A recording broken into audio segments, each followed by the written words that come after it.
কারণ আমার ব্যাপারটা তো তাকেই জানানো দরকার। আমি বুবলিকে কেন জানবো? আমি তো বুবলিকে চিনি না। আমার যে বসগিরি সিনেমাটা ওর কারণে আমি করতে পারিনি, সেইটাতে নায়িকার দরকার ছিল, তাকে নিয়েছে। আমার শুটার ছবিটা সাইন করা ছিল, আমি ওর কারণে করতে পারিনি, সেটা সে করেছে।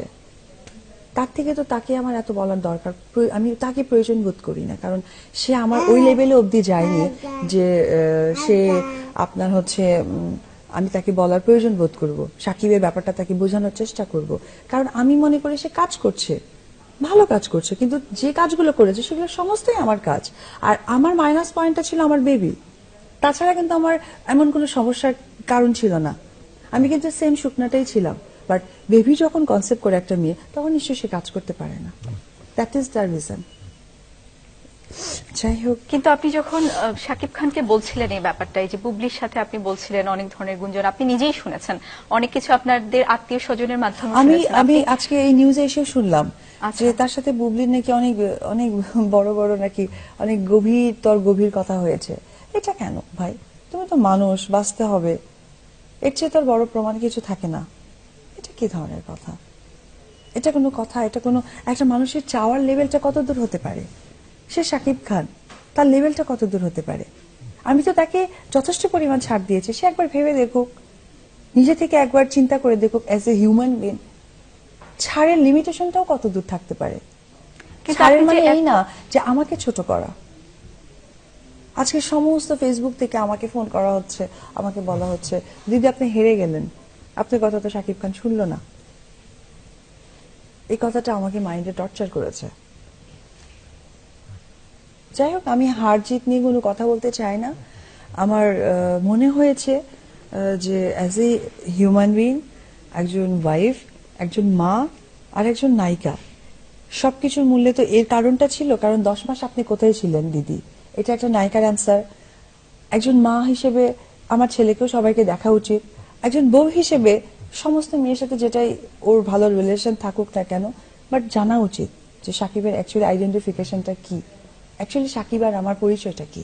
That's it. আমি আর কোনো ইয়ে নেই, কে কার সাথে কাজ করবে, কে কাকে নিয়ে ভালো থাকবে, কে কাকে নিয়ে সুখে থাকবে, that is the your point, not my point. আপু, কাজের বিষয়টা কিন্তু আলাদা। আমরা বলতে চাচ্ছি, এই যে আপনি বললেন যে পার্সোনাল অনেক রিলেশনের কথা আপনি শুনেছেন তিনি বুবলির সাথে অনেকটা ফ্যামিলি টাইম কাটাচ্ছেন।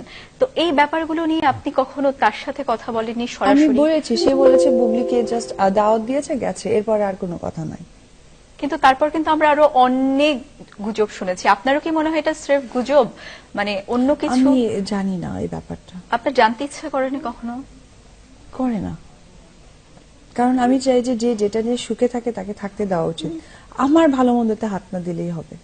কিন্তু এখন আজকে যে ইস্যুটা দাঁড়িয়েছে, সেখানে আমাকে নিচু করা হয়েছে, ছোট করা হয়েছে। কেন এটা আপনার মনে হচ্ছে আজকে? কারণ এই জন্যই মনে হচ্ছে যে সে আমাকে কথা দিয়েছে তার সাথে কাজ করবে না। কেন সে আমাকে কথা দিয়ে, আমাকে আশ্বাস দিয়ে সে কাজটা কেন করলো? আর তার কথা মতো কিন্তু আমি বিভিন্ন জায়গায় নিউজ করিয়েছি, তাহলে আমার কথার কোনো ভ্যালু থাকলো না। মানে আপনি বলতে চাচ্ছেন শাকিব খান আপনাকে বলেছে যে বুবলির সাথে আর কাজ করবে না? আপাতত মানে করবে না, আচ্ছা। করেনি, সে করবে। আপাতত করছি না, কারণ ওই যে হঠাৎ করে যে একটা বাকবিতঙ্গ হয়ে গেছে, সেই ইস্যু ধরে আমি বলেছি যে ও তো আমার সাথে মিসবিহেভ করেছে। বিকজ অফ আমি যদি ওকে বলেও থাকি, সে আমার নামে অমুক তমুক হ্যান ত্যান অনেক কথা বলেছে। তো সেই সুবাদে সে বলেছিল যে ঠিক আছে, আপাতত ঠিক আছে, হয়তোবা আমাকে ম্যানেজ করার জন্য। কিন্তু আজকে আপনি আরেকটা বিষয় আপু জানতে চাচ্ছি, আপনি বলেছেন একজন প্রোডিউসার আপনাদের বিয়েতে উপস্থিত ছিলেন। হ্যাঁ। আপনাদের যেহেতু একজন প্রোডিউসার বিষয়টা জানেন, মানে এমনিতে যারা ছিলেন ওখানে ওই প্রোডিউসার সহ, তারা কখনো এই ব্যাপারগুলো মধ্যস্থতা করার চেষ্টা করেন না, না? উনি আমাদের কাছের বড় ভাই, ওনার নাম মামুনুজ্জামান মামুন। উনি একটা সিনেমা প্রডিউস করেছেন। এই হচ্ছে উনি উনি আমাদের কাছের ভাই আর কি। উনি অনেকটা আমাদের ক্লোজ, অনেক আপন। তার জন্য সাকিবের ভালো আমরা সবাই চাই, উনিও চান, আমিও চাই, আমরা সবাই চাই। কিন্তু ওনারা কখনো চেষ্টা করেননি এই ব্যাপারগুলোর মধ্যস্থতা করতে? তারা তো বিষয়গুলো জানতেন, তাদের চলচ্চিত্রের স্বার্থ এখানে জড়িত ছিল। আসলে স্বার্থটা এটাই ছিল যে চলচ্চিত্রে সাকিবের মতো একটা স্টার ও যেন ভালোভাবে কাজ করে, এটাই আমারও। কিন্তু আপনিও তো ভালো কাজ করতেন। কাজ করতাম, করব আগামীতে আরো। ঠিক আছে আপু, আসলে আমি আর কথা বাড়াতে চাচ্ছি না। আমার মনে হয় যে ও তো অনেকটা ছোট, ওখানে আমাকে বাসায় আপু যেতে আমরা হবে। আরো একটু জানতে চাচ্ছি, আপনার এখন আপনার সন্তান আজকে আপনার সাথে আছে, আপনাদের দুজনের সন্তান, আপনি তাকে নিয়ে কি ভাবছেন, আপনার ভবিষ্যৎ নিয়ে কি ভাবছেন, এটা তো দর্শক জানতে চায়। আমার ভবিষ্যৎ, আমি যেহেতু ফিট হচ্ছি, দেখি কামব্যাক করতে চাইবো ভালোভাবে কাজ টাজ করে। আর দর্শকদের কাছে দোয়া চাই আমি যেন ওকে মানুষের মতো মানুষ করতে পারি, অ্যাজ এ হিউম্যান যেন আমি ওকে বড় করতে পারি। আমার তো ছেলে, ওর দ্বারা যেন আর কোনো মেয়ে প্রতারিত না হয়, এটা আমি ওকে শেখাবো। আচ্ছা, আর আপনি মানে আপনার চলচ্চিত্রগুলোতে ফিরতে চান, আপনি বললেন কোন আমি চলচ্চিত্র আমি দিয়ে আপনি আর শুরু 1 করতে মাসের চান? মধ্যে আমি নিজেকে ফিট বলে মনে করব, বা 1.5 মাসের মধ্যে আমি আমার পুরোনো কাজগুলো করব, এবং নতুন কোন বিষয় নিয়ে যদি আমার সাথে কেউ কথা বলে সেগুলো আমি অবশ্যই তাদের সাথে কথা আলোচনা এর মধ্যে কি আর কোনো নতুন কোনো চলচ্চিত্রের প্রস্তাব পেয়েছেন আপনি? না, এর মধ্যে পাইনি। তবে একটার কথা হচ্ছিল, সেটাতে শাকিব খানই ছিল। এখন জানি না সেটার ভবিষ্যৎটা কি হয়ে দাঁড়াবে। আমি এখন টোটালি 1-1.5 মাস আমার ফিজিক্স এবং আমার বাচ্চার প্রতি আমি সময় দিব। এরপরে যেটা করব সেটা হচ্ছে যে আমি কাজে ফিরবো, পুরোনো কাজগুলো করব, দেখি কি হয়।